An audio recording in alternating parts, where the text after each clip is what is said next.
अनेकांना सकाळची सुरुवात चहा किंवा कॉफीशिवाय अपुरी वाटते, पण हे पेय जर अतिगरम अवस्थेत घेतले तर ते शरीरासाठी लाभदायक न राहता उलट त्रासदायक ठरू शकतात. खूप गरम चहा किंवा कॉफी पिण्यामुळे पोटातील नाजूक अस्तरावर ताण येतो आणि त्यामुळे जळजळ, ऍसिडिटी किंवा पचनाशी संबंधित तक्रारी उद्भवतात. उष्ण पेयांमुळे अन्ननलिकेच्या भिंतींवर परिणाम होऊन त्या सुजतात, ज्यामुळे गिळताना त्रास, घशात वेदना किंवा जळजळ जाणवू शकते.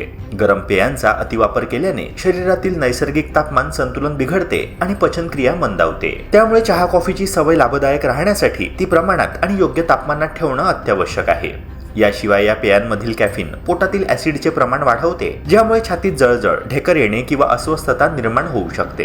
रिकाम्या पोटी कॉफी घेतल्याने ही समस्या आणखी गंभीर बनते, कारण त्यावेळी पोटात काहीही अन्न नसल्याने ऍसिड थेट भिंतींवर परिणाम करतं.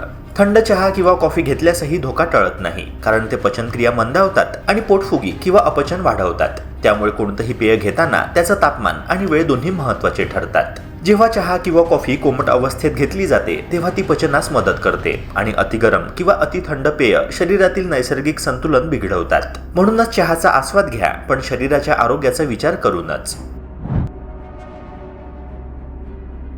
कारल्याचा रस हा निसर्गाने दिलेला एक औषधी पेय मानला जातो, ज्यामध्ये शरीर शुद्धी, रक्तातील साखरेचे नियंत्रण आणि रोगप्रतिकार शक्ती वाढवण्याचे गुण असतात. नियमितपणे मर्यादित प्रमाणात कारल्याचा रस घेतल्याने शरीरातील इन्सुलिनची क्रिया अधिक प्रभावी होते आणि त्यामुळे मधुमेहावर नियंत्रण ठेवण्यास मदत होते. त्यातील फायबर आणि अँटीऑक्सिडंट्स पचन सुधारतात, चरबी कमी करतात आणि वजन संतुलित ठेवतात. कारल्यातील नैसर्गिक घटक यकृत स्वच्छ ठेवतात आणि त्याच्या कार्यक्षमतेत वाढ करतात. व्हिटॅमिन सी, लोह आणि पोटॅशियम सारखी पोषक द्रव्ये त्वचेची गुणवत्ता सुधारून चेहऱ्याला नैसर्गिक तेज देतात. कारल्याचा रस दररोज घेतल्याने शरीरातील विषारी द्रव्ये बाहेर पडतात, ज्यामुळे एकंदर आरोग्य सुधारतं आणि शरीर ताजेतवाने राहते. मात्र कारल्याचा रस जास्त म्हणजे अधिक फायदा या चुकीच्या समजुतीतून घेतल्यास उलट परिणाम होऊ शकतो. त्याचं अतिसेवन केल्यास पोटदुखी, मळमळ, रक्तातील साखर खूपच कमी होणे किंवा इतर दुष्परिणाम जाणवू शकतात. त्यामुळे रोज 100 ते 200 मिलीपेक्षा अधिक रस घेऊ नये आणि शक्यतो डॉक्टरांचा सल्ला घेऊनच नियमित सेवन सुरू करावं.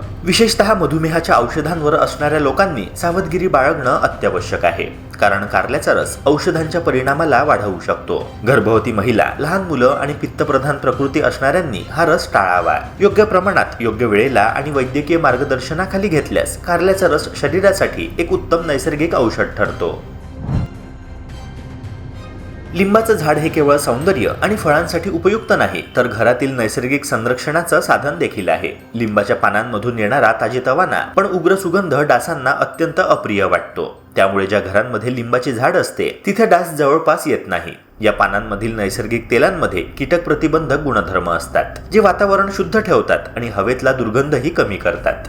हा उपाय पूर्णतः नैसर्गिक असल्यामुळे तो रासायनिक डास प्रतिबंधक उत्पादनांच्या तुलनेमध्ये अधिक सुरक्षित आणि पर्यावरणपूरक ठरतो. मित्रांनो, लिंबाच्या बरोबरच काही इतर झाडे आणि फुलेही डासांना दूर ठेवण्यास मदत करतात. उदाहरणार्थ, तुळशीच्या पानांचा सुगंध डासांना सहन होत नाही. त्यामुळे मुख्य दरवाजाजवळ किंवा खिडकीमध्ये तुळशीचं रोप ठेवल्याने घरात डास येत नाही. झेंडूच्या फुलांचा वास देखील माशा आणि डासांना दूर ठेवतो. म्हणून झेंडूची झाडे घराच्या अंगणात किंवा बाल्कनीत लावणे फायदेशीर ठरते. या नैसर्गिक उपायांनी केवळ डासांपासून संरक्षण मिळत नाही, तर घरातील वातावरणही अधिक ताजं, सुगंधी आणि आरोग्यदायी राहतं. ग्रीन टी फक्त वजन कमी करण्यासाठी नाही, तर संपूर्ण शरीराच्या संतुलनासाठी उपयुक्त मानली जाते. ग्रीन टी मध्ये अँटीऑक्सिडंट्स, कॅटेचिन्स आणि फ्लेव्होनॉइड्स सारखे घटक मुबलक प्रमाणात असतात, जे शरीरातील हानिकारक फ्री रॅडिकल्सना निष्क्रिय करतात. त्यामुळे त्वचा तरुण राहते, पेशींचे नुकसान कमी होते आणि शरीरातील सूज नैसर्गिकरित्या आटोक्यात येते. ग्रीन टी मध्ये कॅलरी कमी असल्यामुळे ती वजन कमी करू इच्छिणाऱ्या लोकांसाठी विशेषतः फायदेशीर आहे. ती मेटाबॉलिझम वाढवून फॅट बर्निंगची प्रक्रिया वेगवान करते आणि शरीराला हलकं आणि ऊर्जावान ठेवते.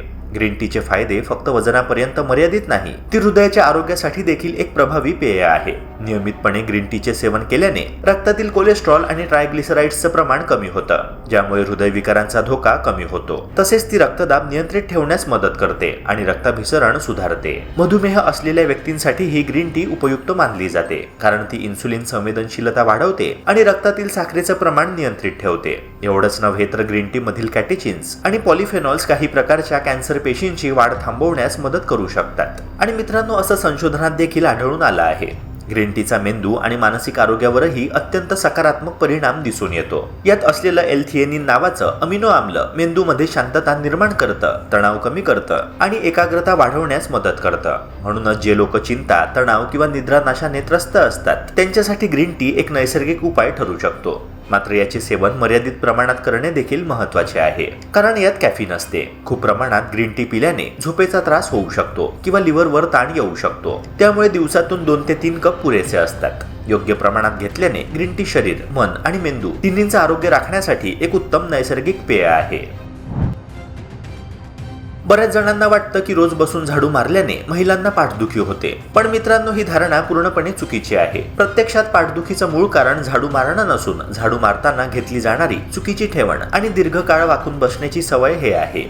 अनेक वेळा आपण पाठीचा कणा वाकवून किंवा गुडघे न वाकवता जमिनीवरील कामं करतो. त्यामुळे पाठीच्या खालच्या भागावर अनावश्यक ताण येतो. याशिवाय लहान हँडल असलेले झाडू वापरणं किंवा दीर्घकाळ एका स्थितीमध्ये उभं राहणं किंवा बसून राहणं यामुळे पाठीच्या स्नायूंमध्ये आकस आणि स्टिफनेस निर्माण होतो. गर्भधारणा, मासिक पाळीतील बदल किंवा चुकीच्या जीवनशैलीसारख्या घटकांमुळे हा त्रास अधिक वाढू शकतो. त्यामुळे झाडू मारणं नव्हे तर त्याची पद्धत हीच खरी समस्या ठरते. मित्रांनो, पाठदुखी टाळण्यासाठी सर्वात महत्त्वाचं म्हणजे शरीराची योग्य ठेवण राखणं. झाडू मारताना किंवा व्हॅक्यूम क्लीनर वापरताना पाठीचा कणा सरळ ठेवावा आणि गुडघे थोडे वाकवावे, जेणेकरून ताण कमरेवर न पडता पायांवर वितरित होणार. जर दीर्घकाळ घरकाम करावं लागत असेल तर दर काही वेळाने उभं राहून स्ट्रेचिंग करावं किंवा खुर्चीचा वापर करावा. नियमित योगासने जसं की भुजंगासन, मार्जारी आसन किंवा ताडासन हे पाठीचे स्नायू मजबूत ठेवतात आणि लवचिकता वाढवतात. त्यामुळे मित्रांनो, झाडू मारणं हे पाठदुखीचं कारण नसून ते योग्य पद्धतीने न केल्यास निर्माण होणारा ताणच खरं कारण आहे. योग्य सवयी आणि थोडी काळजी घेतल्याने महिला केवळ पाठदुखीच नव्हे तर संपूर्ण शारीरिक तंदुरुस्ती सहज राखू शकतात.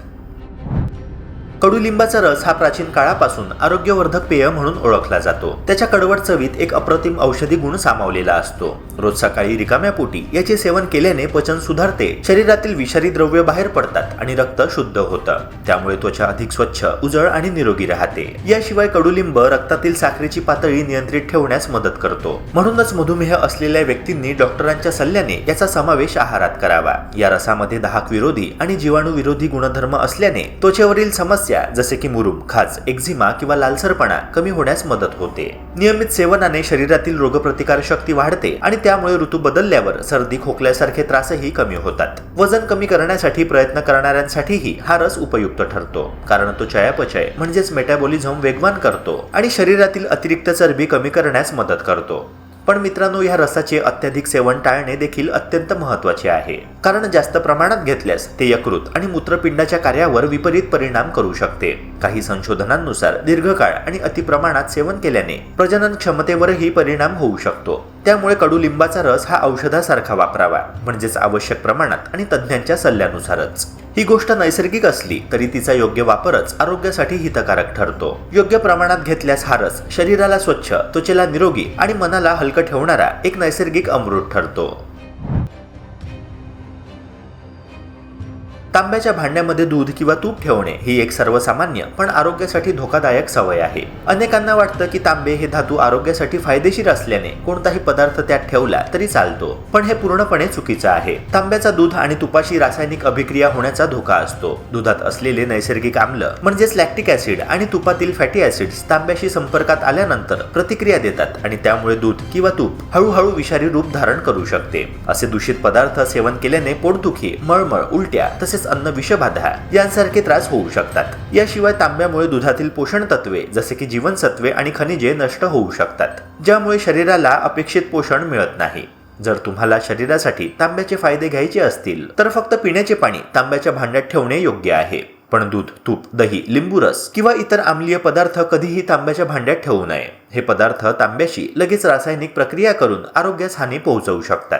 त्याऐवजी अशा पदार्थांसाठी स्टेनलेस स्टील, काचेचे, मातीचे किंवा चांदीचे भांडे अधिक सुरक्षित आणि पोषक पर्याय आहे. पारंपरिक ज्ञानाचा सन्मान करतानाच विज्ञाननिष्ठ विचार करणे देखील महत्त्वाचे आहे, कारण काही गोष्टी परंपरेत चांगल्या असल्या तरी त्यांचा चुकीचा वापर आरोग्यावर वाईट परिणाम करू शकतो.